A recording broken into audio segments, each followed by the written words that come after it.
Welcome to our deep dive. I'm Sophia. And I'm Alex. Today, we're doing something a little different. We are going to perform a full simulation, acting out a realistic office situation. That's right. The focus is on conflict resolution and negotiation. We'll be playing two coworkers, also named Sophia and Alex, who are in a disagreement. And we will be speaking very slowly and very clearly. This is designed to help you practice your listening skills in English.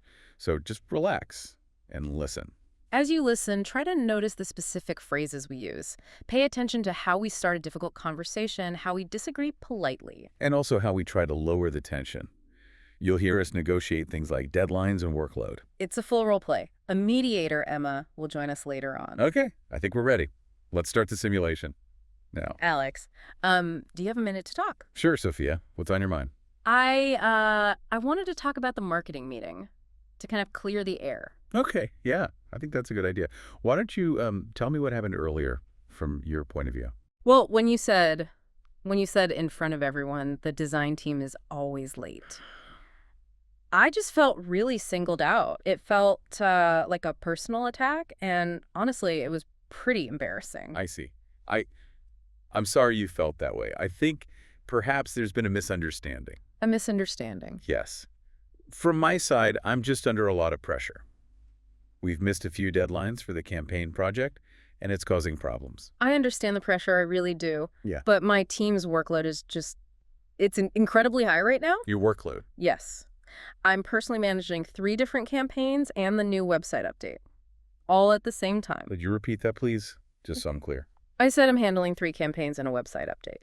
So you see, it's not that we're always late. It's that we simply have too many tasks on our plate. I hear you.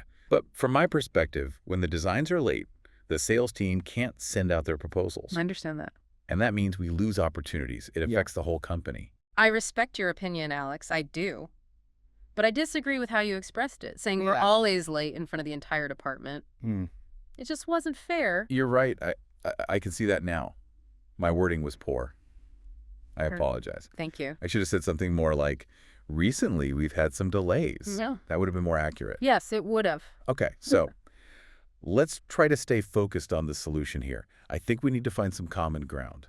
I agree. It's about deadlines and priorities. Exactly. What if we bring in our manager, Emma? Maybe she could help us mediate, help us find a compromise. Yes, that's a good idea. Let's ask her. Hi, Emma. Thanks for joining us. Is this still a good time? Of course. I'm happy to help. Now, I want to be very clear about my role here. Okay. I'm not here to take sides. My only goal is to help you both solve this conflict and find a win-win solution that works for everyone. That sounds good. Great. So, Alex, why don't you start? Can you summarize your perspective for me? Sure. I was feeling a lot of pressure because we were missing some key deadlines. I got frustrated, and I said the design team is always late.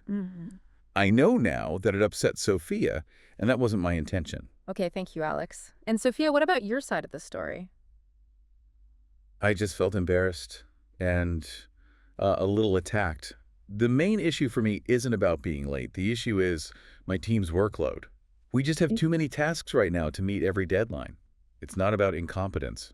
I see. So listening to both of you, it sounds like the real issues here are stress. Yes. And pressure, which have led to some miscommunication. Exactly. That's a good way to put it. Okay. So let's just take a step back for a moment. You are both on the same team. Right? And you've worked together successfully on many projects before, haven't you? Yes, we have. Absolutely. We always produce high-quality work together. And you both care about that quality. That's our common ground. Okay, so let's talk about the miscommunication.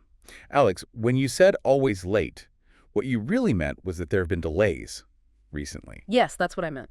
But Sophia, what you heard was something different. You interpreted it as, you are not reliable. Yeah. Yes, that's how it felt. This is a very typical misunderstanding in the office. It happens all the time. The key is how we fix it. I agree. Sophia, I want to apologize directly to you. I am sorry that my words made you feel attacked. It wasn't my intention, and I will be more careful next time. Thank you, Alex. I accept your apology. And I should also take some responsibility. I reacted defensively. Maybe I should have just asked for clarification instead of getting upset. This is excellent.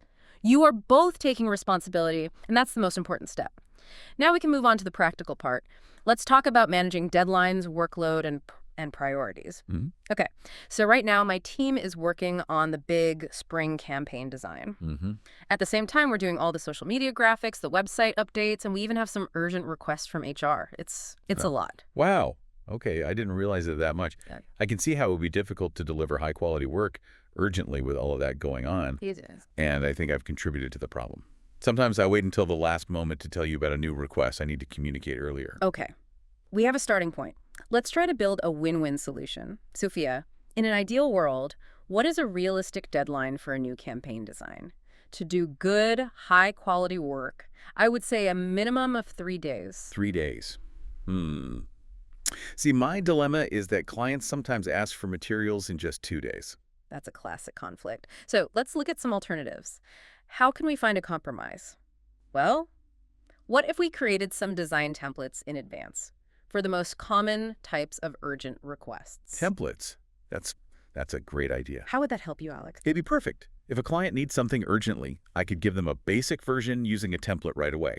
I could tell them you'll have the basic version tomorrow and the final custom design in 3 days. That sounds like a fantastic win-win solution. It reduces your stress, Sophia, because you have a tool for urgent work.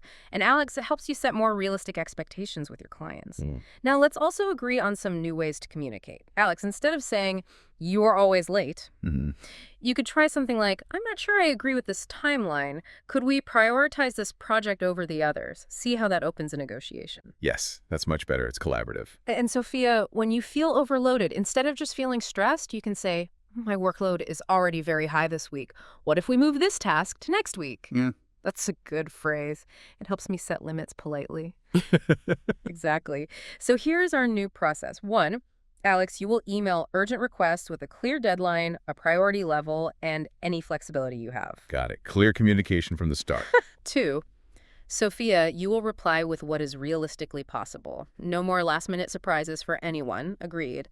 And what if things get emotional again? Let's have a phrase for that. You could say, "Let's stay focused on the solution, not the problem," or even, "Maybe we both need a short break." Okay, well, that's a good safety valve. So let's confirm the plan. We have 4 points. First, create templates. Second, Alex provides clear deadlines. Third, Sophia negotiates if needed. And fourth, we use polite phrases to de-escalate. Does that sound right? Yes.